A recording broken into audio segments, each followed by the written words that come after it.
देखिए आपने हमारी एक खास रिपोर्ट। बैंकों की ब्याज दरों में लगातार वृद्धि के बीच पुरानी और नई एफडी के रिटर्न में अब काफी अंतर देखा जा रहा है। लघु बचत योजनाओं की ब्याज दरों में हाल ही में बदलाव किया गया है। गोल्ड के रेट में भी भारी उतार चढ़ाव का दौर चल रहा है। ऐसे में निवेश पोर्टफोलियो की समीक्षा करना जरूरी हो गया है। निवेश पोर्टफोलियो की कैसे करें समीक्षा, कहाँ निवेश घटाएं कहाँ बढ़ाएं, इस बारे में बातचीत करने के लिए आज हमारे साथ जुड़ चुकी हैं सर्टिफाइड फाइनेंशियल प्लानर पूजा भिंडे जी। पूजा जी, बहुत बहुत स्वागत है मनी नाइन के इस मंच में और चैन की सांस के खास एपिसोड में। और जब भी आप आती हैं तो अलग अलग कार्यक्रमों के जरिए हम आपसे बातचीत करते हैं और बहुत अच्छी अच्छी बातें निवेश से जुड़ी हुई हमारे दर्शकों को पता लगती हैं। बहुत बहुत स्वागत आपका। थैंक यू सो मच विपुल। आप लोग से मिलके मुझे भी हमेशा अच्छा ही लगता है। अब पहला सवाल पूजा जी, अब यही जानना चाहेंगे आपसे कि जिस तरीके से इन्फ्लेशन बढ़ रही है, हम देख रहे हैं इंटरेस्ट रेट भी बढ़ रहा है और इसमें लगातार तेजी देखने को मिल रही है, क्या इस समय लोगों को अपना जो उनका पोर्टफोलियो निवेश का था उसको रिव्यू करने की आवश्यकता है? कितना ज़रूरी मान रही हैं? क्योंकि एकदम से हम देख रहे थे सब इक्विटी इक्विटी बोल रहे थे, फिर ऐसा लगा कि जो है बाजार में बियर रन आ रहा है, फिर मंदी की बात हो रही है, इन्फ्लेशन कंसर्न बना हुआ है।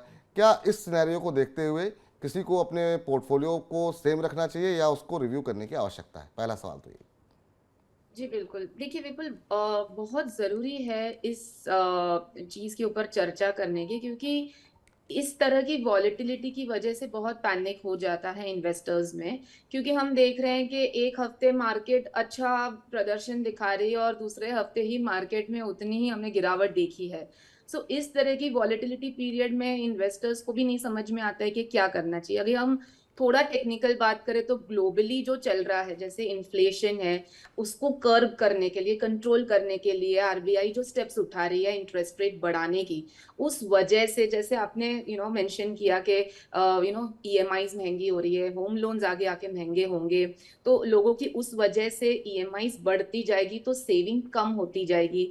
तो पोर्टफोलियो में जो उनके इन्वेस्टमेंट्स चल रहे हैं उसके ऊपर उन्हें किस तरीके से ध्यान देना चाहिए, इन सारी चीजों के ऊपर एक एक मैं कहूंगी एक कंटिजेंसी प्लान है। ये दिस सिचुएशन जो है वो आती ही रहेगी। ये कोई ऐसी चीज नहीं है जो अभी आई है, ये पहले भी आई है। हमने कोविड के समय में भी देखा है कि इस तरीके का एक एक स्टॉप गैप टाइप का एक चीज हुआ था, जहां पे आपको नहीं समझ में आ रहा था कि मेरी सेविंग ज्यादा जा रही है, मेरे ईएमआई ज्यादा जा रहे हैं। सो अगर हम पोर्टफोलियो रिव्यू के ऊपर स्पेशली बात करें जी। तो हमेशा, जैसे मैं इसी माध्यम के द्वारा कहती हूँ कि अगर आपने अभी शुरुआत की है, अगर आप लॉन्ग टर्म के लिए आपने आपके गोल सेट करके रखे हैं कि 5 साल 10 साल के बाद मुझे बच्चे की एजुकेशन या रिटायरमेंट के लिए पैसे इकट्ठा करने, और अपने उस हिसाब से इन्वेस्टमेंट शुरू किए हैं, तो आपको कोई चेंज करने की जरूरत नहीं है। क्योंकि यही वॉलेटिलिटी का तो पीरियड है जहां पे आपके एसआईपीज जो जा रही हैं उसमें आपको अच्छा खासा एनएवी जो नीचे जा रहा है उसमें यूनिट ज्यादा मिल रहे हैं। सो मेरे हिसाब से आपके लिए तो ये विन विन सिचुएशन है अगर आप लंबे समय के लिए आपने निवेश की शुरुआत की है।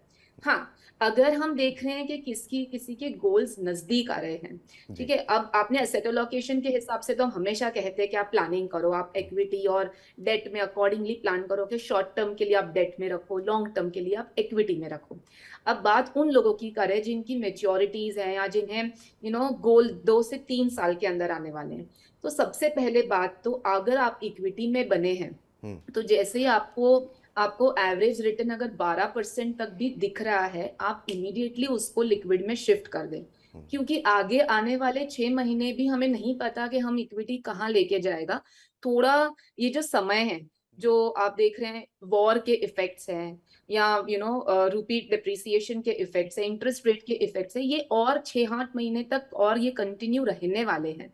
उस वजह से मार्केट पे क्या असर होगा इसके ऊपर हम नहीं चर्चा कर सकते अभी, क्योंकि हम प्रिडिक्ट ही नहीं कर सकते। किसी दिन अगर आप देखें तो इंटरेस्ट रेट की वजह से मार्केट गिरी, तो उसके नेक्स्ट दिन मार्केट ने अच्छा प्रदर्शन दिया, मे बी क्योंकि बिल्कुल। एफआईआई का पैसा, डोमेस्टिक पैसा आ रहा है, तो वो भी एक पुश दे रहा है मार्केट को। मेरे हिसाब से अगर आपकी मेच्योरिटीज आ रही हैं, आपके गोल्स आ रहे हैं, तो आप प्रॉफिट बुकिंग, आपको जैसे मौका मिलता है आप समय लेके उसे आप प्रॉफिट बुक कर लें। नंबर 2, अगर आपके 3 साल के होराइजन के हिसाब से डेट में अगर आपने पैसा रखा हुआ है, सो डेट को रिव्यू कर सकते हैं। जैसे आपने कहा कि एफडीज के रिटर्न वगैरह बढ़ गए हैं, तो हम उसमें चर्निंग कर सकते हैं, ये एक अच्छा मौका है। चलिए, तो जी। लंबी अवधि का नज़रिया है तो फिलहाल आप जो है कोई बदलाव ना करें, लेकिन अगर 1-2 साल का नज़रिया है, 3 साल का नज़रिया है, या आपके गोल पूरे होने वाले हैं, अभी आपको पैसे की आवश्यकता है, तो उसमें बदलाव किए जा सकते हैं। क्या कुछ बदलाव होने चाहिए, इस पर भी हम करेंगे विस्तारपूर्वक चर्चा। तो पूजा जी, अब अगला महत्वपूर्ण सवाल अब ये आता है कि एक तो आपने कहा कि अगर छोटी अवधि का नज़रिया है तो फिर एक रिव्यू की आवश्यकता पड़ती है। अब एक एक विषय पर जो निवेश के तमाम विकल्प हैं उस पर चर्चा करते हैं।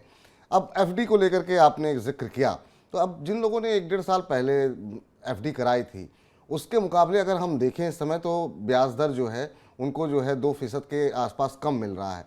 क्या ऐसे लोगों को ब्याज ज़्यादा लेने के लिए अपनी पुरानी एफडी तुड़वा करके नई एफडी करें, क्योंकि अब इंटरेस्ट रेट सिनेरियो में बदलाव हो गया।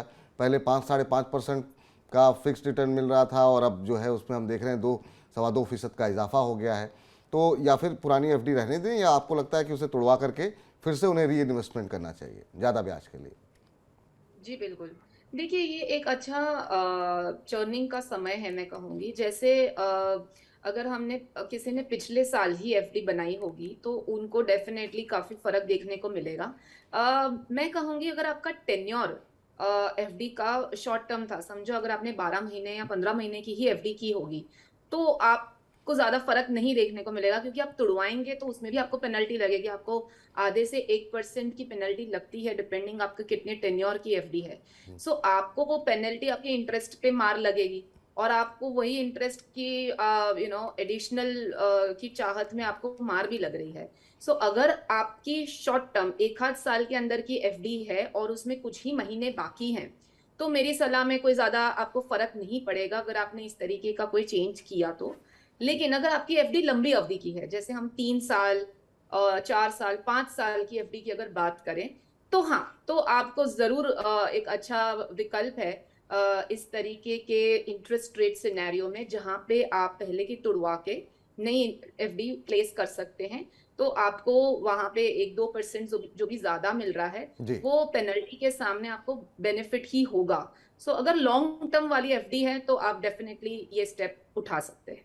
तो लंबी अवधि का नज़रिया है तो फिर आप ये स्टेप उठा सकते हैं। छोटी अवधि में कोई विशेष फ़ायदा आपको मिलेगा नहीं, क्योंकि जी।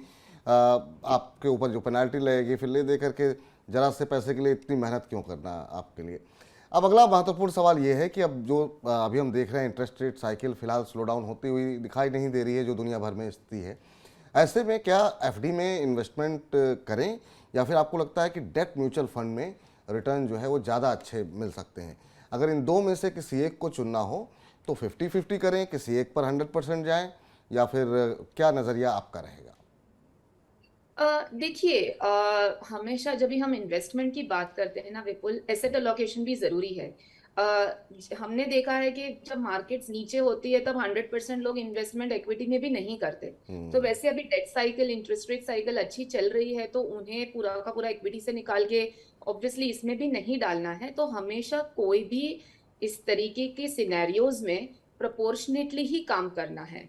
अगर आपकी एसेट एलोकेशन डिमांड करती है, जो हम सालाना डिफाइन करते हैं कि आपकी इस साल एसेट एलोकेशन 30% होनी चाहिए, और अगर आपकी इस तरीके की मेच्योरिटीज आने वाली हैं या जैसे 1 साल पहले आपने बुक कर दी है और उसको 3 साल की आपकी एक एसेट एलोकेशन के हिसाब से एफडी बनती है, तो वो चेंजेस डेफिनेटली कर ले। कोई बॉन्ड में अगर आपको चेंजेस करने हैं तो वो चेंजेस कर लें। अब जब डेट म्यूचुअल फंड और एफडी की अगर आप बात कर रहे हैं स्पेसिफिकली, तो डेट म्यूचुअल फंड भी आप चुनाव कर सकते हैं, लेकिन बहुत ज्यादा लॉन्गर ड्यूरेशन वाले फंड्स आप अवॉइड करें क्योंकि ऑब्वियसली इस तरीके की वॉलेटिलिटी पीरियड में एक हाई इंटरेस्ट रेट में आप बॉन्ड प्राइस कम मिल जाएगा, क्योंकि वो अगेन एक ऑपोजिट हो जाता है सिनेरियो। सो जो भी शॉर्ट ड्यूरेशन फंड्स हैं, अल्ट्रा शॉर्ट टर्म फंड्स हैं, उसमें निवेश करें। और अगर आप देखें तो दोनों के इंटरेस्ट में अगर आप कंपैरिजन भी करें, जी। तो आपको बॉन्ड या डेट फंड्स में यहाँ पे टैक्सेशन का बेनिफिट मिल जाता है। तो अगर आप हाई टैक्स ब्रैकेट में हैं और आप डेट के एसेट एलोकेशन के हिसाब से चुनाव करना चाहते हैं, तो डेफिनेटली आप एक शॉर्ट ड्यूरेशन या अल्ट्रा शॉर्ट टर्म का चुनाव कर सकते हैं विजाविज एफडी का, क्योंकि एफडी में भले ही आपको 6-6.5% अभी अट्रैक्टिव दिख रहा होगा, लेकिन 30% के बाद तो वो वापस वहीं पे आने वाला है। तो वो आपको कोई ज्यादा बेनिफिट नहीं होगा। सो बहुत लॉन्ग ड्यूरेशन वाले डेट फंड से बचे फिलहाल। जी। लेकिन अगर आप हाई टैक्स ब्रैकेट में हैं तो डेट म्यूचुअल फंड का चुनाव करें। हम्म, अगर आपकी टैक्स ब्रैकेट ज्यादा, यानी आप सीनियर सिटीजन हैं, तो आप एफडी का चुनाव कर सकते हैं, क्योंकि वहां पे आपको सीनियर सिटीजन के बेनिफिट्स भी मिल सकते हैं। और यहाँ पे मैं एक चीज और भी ऐड करना चाहूंगी विपुल के, जिस हिसाब से जो स्मॉल सेविंग स्कीम्स की जो हमने चेंजेस देखी, हम्म, जो हर क्वार्टरली आती है, जो इस महीने के इसमें अभी रिलीज हुई है, उसमें सीनियर सिटीजन सेविंग स्कीम में भी बढ़ोतरी देखने को मिली है। तो जी। अगर आप चेंजेस करना चाहते हैं और आप सीनियर सिटीजन हैं, तो डेफिनेटली इन चीजों की बेनिफिट आप अपने पोर्टफोलियो में शामिल कर सकते हैं।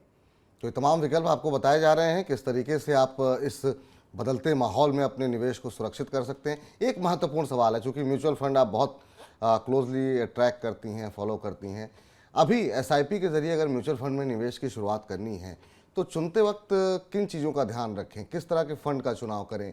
क्योंकि एक तरफ हम देख रहे हैं कि इक्विटी को लेकर के थोड़ी सी अनसर्टेनिटी का माहौल है, तो क्या आपको लगता है कि ये जो गिरावट बाजार में है ये खरीदारी का मौका हो सकती है, इक्विटी में जाना चाहिए?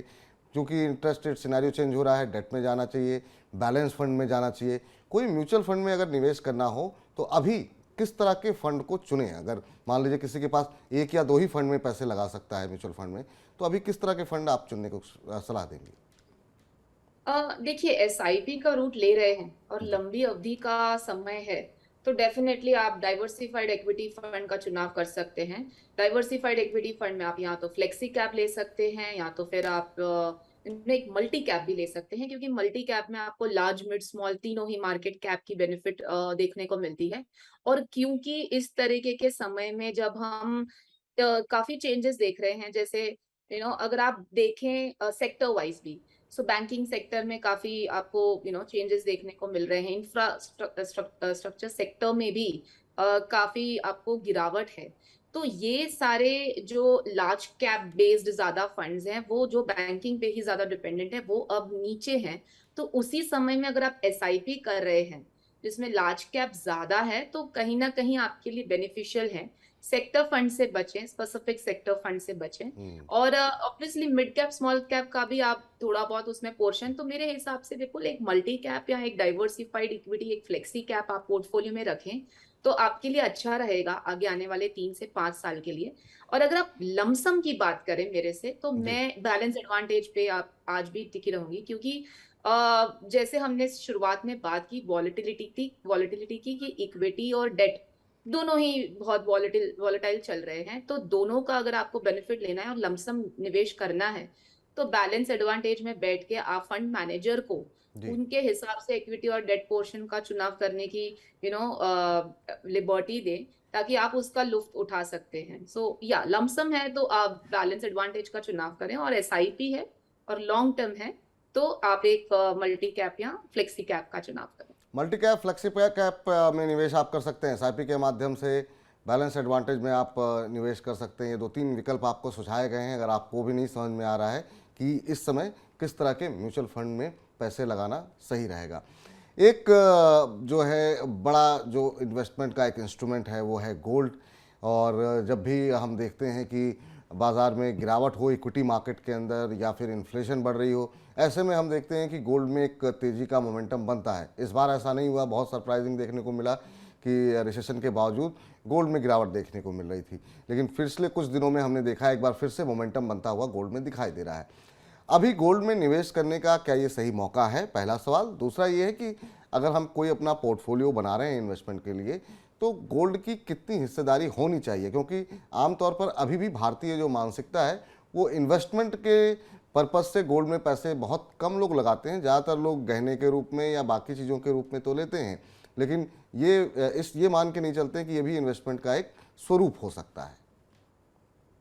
जी, देखिए, गोल्ड एक ऐसा इमोशनल इन्वेस्टमेंट है, या एसेट क्लास है, जो जैसे आपने सही कहा विपुल के ज्वेलरी फॉर्म में काफी लोग पसंद करते हैं, इन्वेस्टमेंट फॉर्म में एज अ फाइनेंशियल प्लानर या इस मीडियम के द्वारा हमें कहना पड़ता है कि आप इन्वेस्टमेंट भी करें।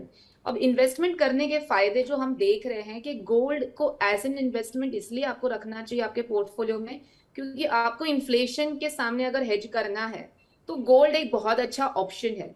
हर एक पोर्टफोलियो में जब हम एसेट एलोकेशन की बात करते हैं, इक्विटी और डेट, तो सामने गोल्ड को भी शामिल करें। अब कितना शामिल करें?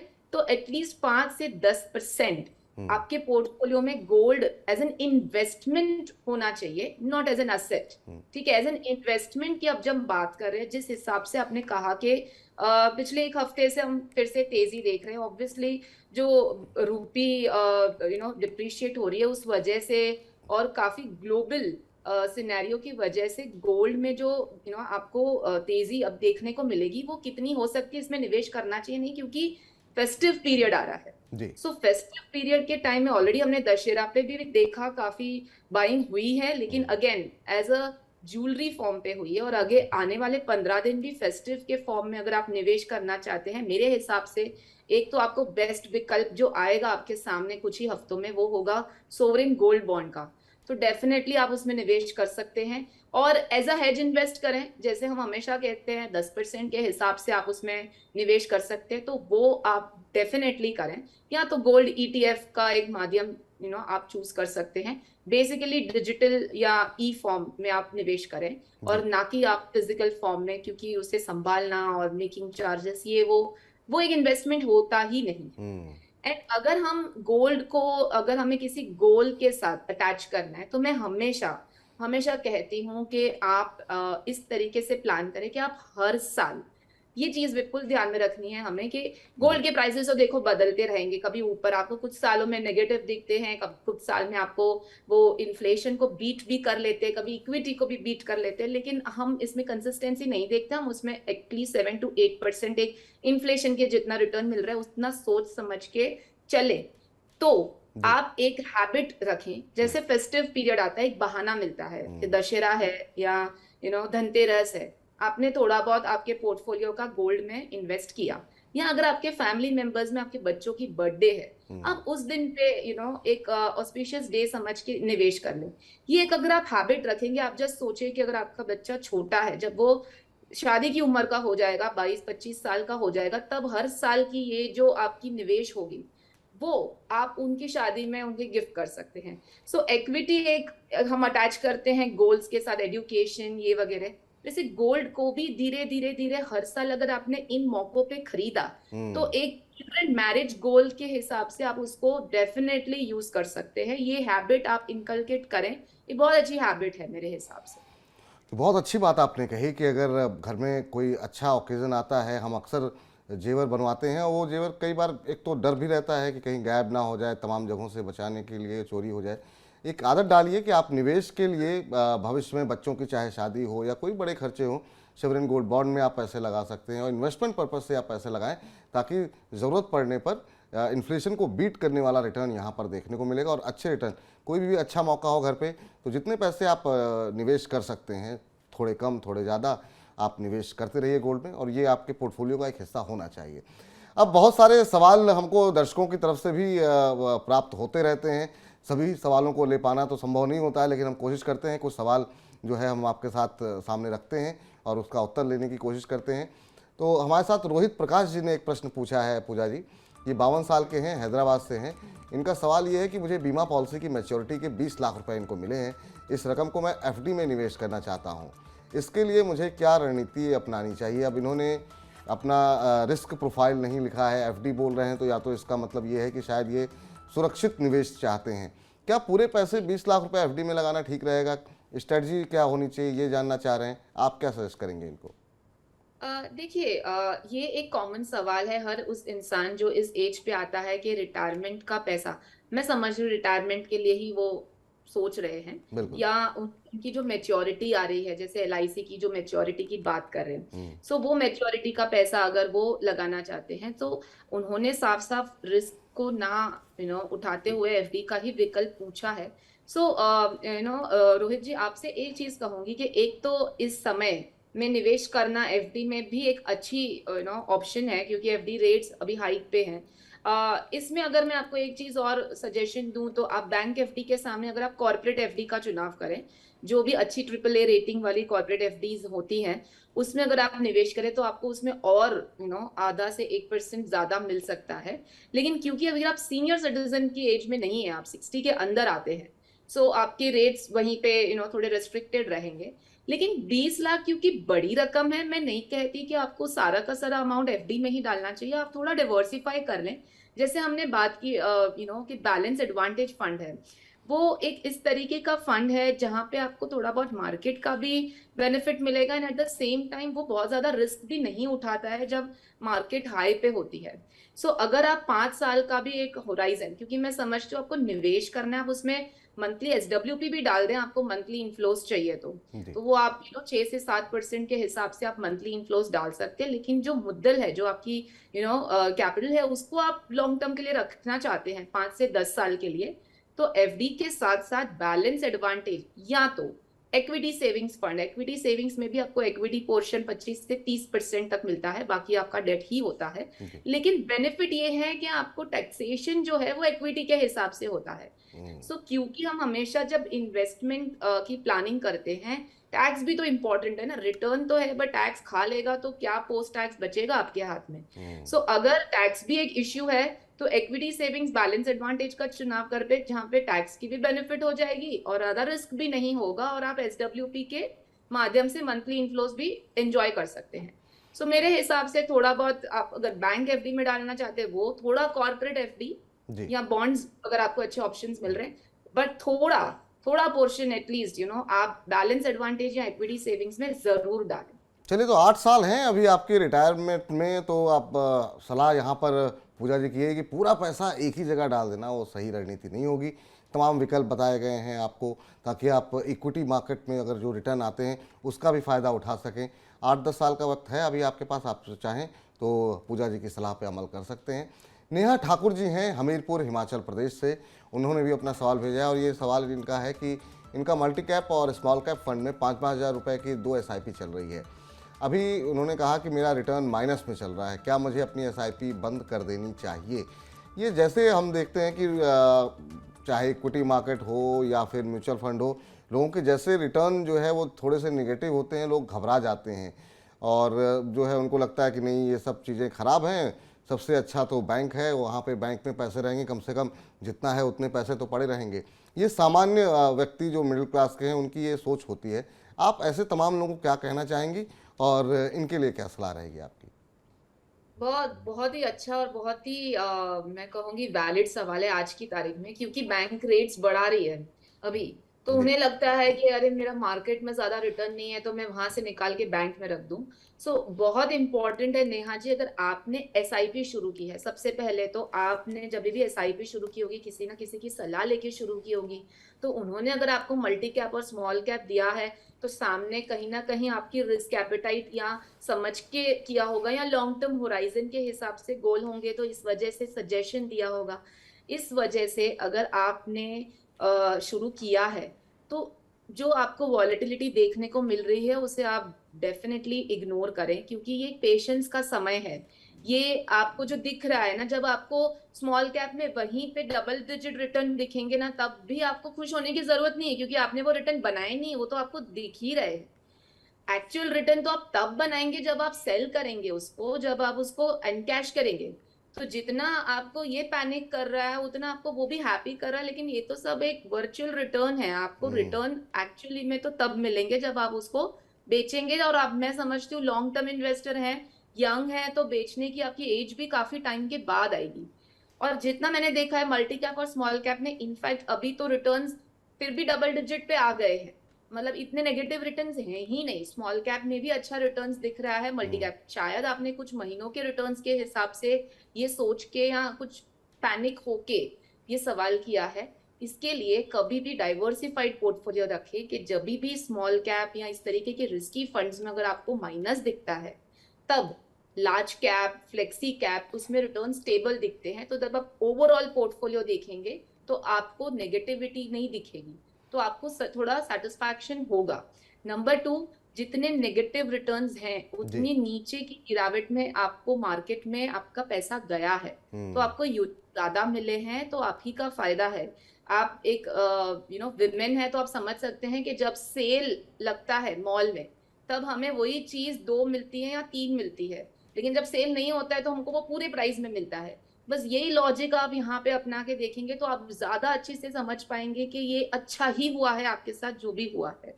ठीक है। आप जी। सिर्फ पैसा लगाते जाएं, एसआईपी कंटिन्यू करें और लॉन्ग टर्म में हम बात करेंगे कि आपको कितना रिटर्न्स मिला और आप कितने सेटिस्फाइड और अपने गोल तक पहुंचेंगे, और पहुंच ही जाएंगे। उम्मीद करते हैं नेहा जी आप संतुष्ट होंगी उत्तर से, क्योंकि बहुत अच्छे उदाहरण के साथ आपको पूजा जी ने समझाया कि किस तरीके से जब सेल लगती है तो वहाँ पर वो उतनी ही दाम में आपको ज़्यादा चीज़ें मिलती हैं। उसी तरीके से ये जो गिरावट आती है वो भी एक तरीके की सेल होती है कि आपको तमाम महंगी चीज़ें सस्ते दामों पर मिलती हैं। तो ऐसे समय में घबराना नहीं चाहिए, बल्कि अपनी एसआईपी को कंटिन्यू करें, ताकि जब आपका लक्ष्य की आवश्यकता हो आपको रकम की, तो उस समय आपके पास पर्याप्त धन मौजूद हो। अब कार्यक्रम को समेटने का वक्त आ गया है पूजा जी, लेकिन जाते जाते हर बार की तरह हम आपसे ये जानना चाहेंगे कि कुछ टिप्स, कुछ बातें जो हमारे दर्शकों से आप कहना चाहेंगी, खासतौर से ऐसे माहौल में जब लोगों को लगता है नहीं एसआईपी बंद कर देनी चाहिए, कुछ लोगों को लगता है कि नहीं अभी मार्केट से दूर रहना चाहिए, वॉलेटिलिटी काफ़ी ज़्यादा हो गई है, एफडी की तरफ जाना चाहिए, क्या कुछ खास चलते चलते कहना चाहेंगे हमारे दर्शकों से आप? देखिए, मैं पूरे सब तरीके से आप लोगों को एक चीज ही कहना चाहूंगी कि एक तो जो जब भी सेकेंड क्वार्टर आता है, जो सेकेंड हाफ आता है साल का, फेस्टिव पीरियड आता है, हम हमने जो सेकेंड अभी देखा है, पोस्ट कोविड 2 साल बाद काफी चीजें नॉर्मल हो रही हैं। फेस्टिवल्स इतने अच्छी तरीके से हम सेलिब्रेट कर पा रहे हैं। सो आपके जो इन्वेस्टमेंट्स हैं, लोगों को थोड़ा डर होगा जिनके ईएमआईज बढ़ रहे होंगे क्योंकि इंटरेस्ट रेट्स की वजह से उनको मार लगी है। लेकिन हमेशा एक चीज ध्यान रखें, जब भी एसेट अलोकेशन आप करते हैं, आपका कंटिजेंसी फंड भी होना चाहिए। ये ही समय है जब आप कंटिजेंसी फंड को आपके उसमें डेट में, लिक्विड में, आर्बिट्राज में या सेविंग में कहीं पे भी पड़ा होगा ना, आपको अच्छा लगेगा कि हाँ, this is a temporary change market में जो भी हो रहा है, लेकिन कंटिजेंसी का पैसा है मेरे पास। और दूसरी बात, एसेट अलोकेशन, अगर आपका 3 साल के अंदर का होराइजन है, अगर आपकी पुरानी एफडी है, डेफिनेटली आप उसका बेनिफिट लें। अगर आपका कंटिजेंसी फंड भी आप रिव्यू करें और ज्यादा है तो आप बना सकते हैं एफडी। अगर आपका टैक्स आपको नहीं काट रहा है, टैक्स काट रहा है तो डेट में आप कर लें। बाकी जो मार्केट में जा रहा है उसे जाने दें, बिल्कुल भी उसे आप हैम्पर ना करें। ये समय है मार्केट में पैसा डालने के लिए। आने वाले 2 से 3 साल हम पॉजिटिव ही देख रहे हैं। अगर हम ग्लोबली देखें या डोमेस्टिकली भी देखें इंडियन इकोनॉमी के लिए, तो वो एक प्लस प्लस प्लस ही दिख रहा है। सो बिल्कुल भी पैनिक ना है, फेस्टिव सीजन को एंजॉय करें और अपने पोर्टफोलियो को बस अच्छी तरीके से अगर आपने मार्क करके रखा है तो आपको बिल्कुल भी टेंशन लेने की जरूरत नहीं है। टेंशन लेने की आवश्यकता नहीं है, निवेश रोके नहीं, निवेश करते रहें, लगातार करेंगे, इस गिरावट में करेंगे तो आपको आने वाले समय में काफ़ी ज़्यादा इसका फ़ायदा होगा। पूजा जी, हर बार की तरह इस बार भी आप जब भी आती हैं बहुत सारी ज्ञानवर्धक बातें करती हैं, हमारे दर्शकों को निवेश के तमाम छोटे छोटे नुस्खे समझाती हैं, जिससे हमारे दर्शक भविष्य में जो है काफ़ी अच्छे पैसे वो कमाएं, उनका लक्ष्य जितने भी उन्होंने निर्धारित किए वो सारे पूरे हों। और आज के लिए खासतौर से बहुत बहुत शुक्रिया कि आपकी तबीयत थोड़ी नासाज थी, उसके बावजूद आपने इस कार्यक्रम के लिए समय निकाला और हमारे साथ बातचीत की। बहुत बहुत शुक्रिया, बहुत बहुत धन्यवाद आपका। उम्मीद करते हैं कि आपके इस ज्ञान भरी बातों से हमारे दर्शक अब ले पाएंगे चैन की सांस।